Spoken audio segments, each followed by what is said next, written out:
যে জামাতে ইসলামী তারা একটি রাজনৈতিক সংগঠন এবং তারা ইসলামের ক্ষেত্রেও তাদের একটি আইডিওলজি রয়েছে, তাদের একটি দর্শন রয়েছে। বিশেষ করে তারা মরহুম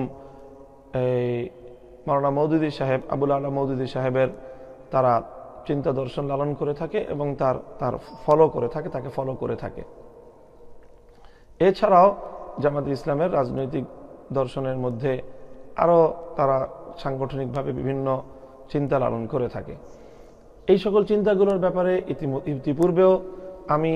জামাতের ব্যাপারে আমার বক্তব্য স্পষ্ট করেছি যে আমি চাই যে যদি বৃহত্তর পরিসরে বাংলাদেশে সকল যারা ইসলামের নামে বাংলাদেশে কাজ করছেন সকলকে নিয়ে বৃহত্তর কোনো ঐক্যের মঞ্চ যদি কখনো তৈরি হয়, তাহলে সেই ঐক্যের ব্যাপারে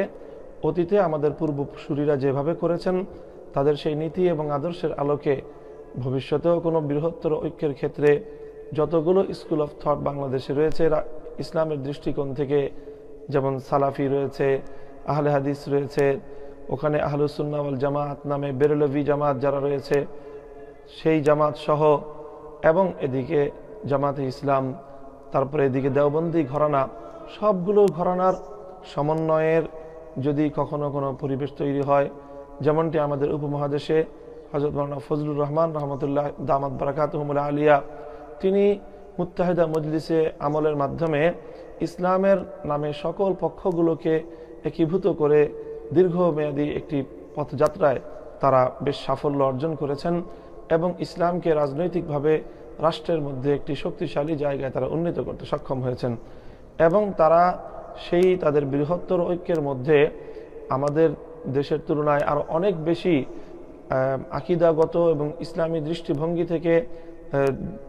কঠোর বিরোধী পক্ষ শিয়াদেরকেও সেখানে অন্তর্ভুক্ত করেছেন।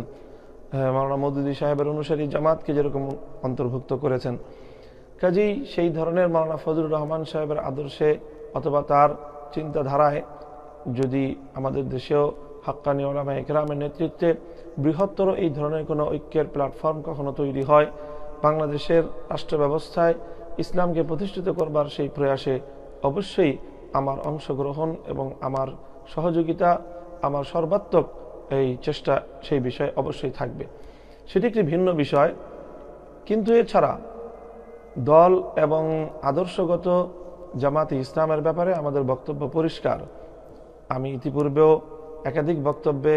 জামাতে ইসলামের প্রতি দুটি বিষয়ে আমার দ্ব্যর্থহীন বক্তব্য রেখেছি এবং তাদের প্রতি আহ্বানও রেখেছি। সেটিকে তারা যেভাবেই গ্রহণ করুক, সেটিকে তারা ভালোভাবেও গ্রহণ করতে পারে, অথবা কেউ কেউ দেখেছি আমার সেই বক্তব্যের সমালোচনাও করেছে। আমার সেই বক্তব্যটি শুধুমাত্র নসিহার জায়গা থেকে, জামাতে ইসলামের প্রতি কল্যাণকামিতার জায়গা থেকে আমরা বলি যে তারা তাদের দুটি বিষয়ে যদি সুন্দরভাবে তাদের অবস্থানকে আরেকটু স্বচ্ছ এবং আরও সুচিন্তিত মতামতের দিকে তারা আসতে পারে, তাহলে আমরা আশা করি তাদের দ্বারাও আরও বড় কাজ হবে। তার মধ্যে একটি হলো মাওলানা মওদুদী সাহেবের যে সকল চিন্তা এবং তার যে সকল দর্শনগুলো, তার যে সকল বক্তব্যগুলো উপমহাদেশের হাক্কানি উলামায়ে কেরামের সাথে মতপার্থক্যপূর্ণ রয়েছে, এবং মাওলানা মওদুদী সাহেবের যে বক্তব্যগুলোকে আলেম উলামায়ে কেরাম কোরআন সুন্নাহর দৃষ্টিতে তারা সেটাকে সঠিক নয় বলে ব্যক্ত করেছেন, তার সেই ভুল বক্তব্যগুলো থেকে, তার সেই ভুল আকিদাগুলো থেকে, তার সেই ভুল দর্শনগুলো থেকে জামাতে ইসলাম যদি নিজেদেরকে স্পষ্টভাবে তা সম্পর্কচ্যুত ঘোষণা করে অথবা সেই ভুল বক্তব্যগুলোকে যদি প্রত্যাখ্যান করে, তাহলে আমি মনে করি যে বাংলাদেশের আলেম সমাজ জামাতে ইসলাম সম্পর্কে তাদের যে নেতিবাচক অবস্থান সেটিও পুনর্মূল্যায়িত হবে এবং উলামায়ে কেরামের সাথে তাদের যে মতপার্থক্য রয়েছে সেই মতপার্থক্য দূরীভূত হওয়ার একটি ক্ষেত্র তৈরি হবে। সেই সঙ্গে জামাতে ইসলামের দলগতভাবে, বিশেষ করে বাংলাদেশ জামাতে ইসলামের দলগতভাবে 1971-এর স্বাধীনতা যুদ্ধের সময় যে তাদের যে ভূমিকা, সেই ভূমিকা বিষয়েও তাদের দলীয় সুস্পষ্ট কোনো একটি দিক নির্দেশনা যদি তাদের নেতাকর্মীদের সম্মুখে আসে, তাহলে সেটিও বাংলাদেশের তাদের রাজনীতির জন্য অনুকূল হবে। তাদের যদি কোনো ভুল ভ্রান্তি থেকে থাকে 71-এর ভূমিকার দিক থেকে দলগতভাবে, তাহলে সেটিও জাতির সামনে তারা যদি দুঃখ প্রকাশ করে নেয়, তাহলে তাদের সেই অধ্যায়টিও সমাপ্ত হতে পারে। এটি হলো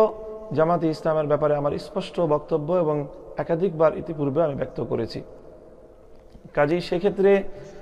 আমার এই ধরনের স্পষ্ট রাজনৈতিক অবস্থান থাকা সত্ত্বেও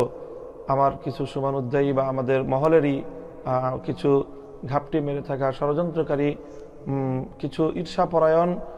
শত্রুতা করে আমার সম্পর্কে প্রশাসন সহ প্রচার মাধ্যম সহ বিভিন্ন জায়গায় আমার ব্যাপারে এমন কিছু অপপ্রচার তারা চালাচ্ছে এবং তাদের সেই অপপ্রচারগুলো এতটাই নির্লজ্জ এবং এতটাই ঘৃণ্য যে সেগুলো আসলে নিন্দা জানানোর ভাষাও আমাদের জানা নেই। তারা বলতে বলতে আমার পারিবারিক বিষয় সম্পর্কেও সুস্পষ্ট মিথ্যা কিছু তথ্য ব্যাপকভাবে প্রচার করা হচ্ছে এবং এই মিথ্যাগুলো এতটাই প্রচার করা হচ্ছে যে গোয়েবলসের যে মূল থিওরি ছিল আমরা জানি যে একটি মিথ্যাকে 100 বার বললে 100 বার একটি মিথ্যা কথা বলার দ্বারা সেটি সত্যে পরিণত হয়। তো আমার কাছে মনে হচ্ছে যে আমার ব্যাপারেও এমন কিছু মিথ্যা কথা বারবার, শতবার, হাজারবার বলে সেটিকে যেন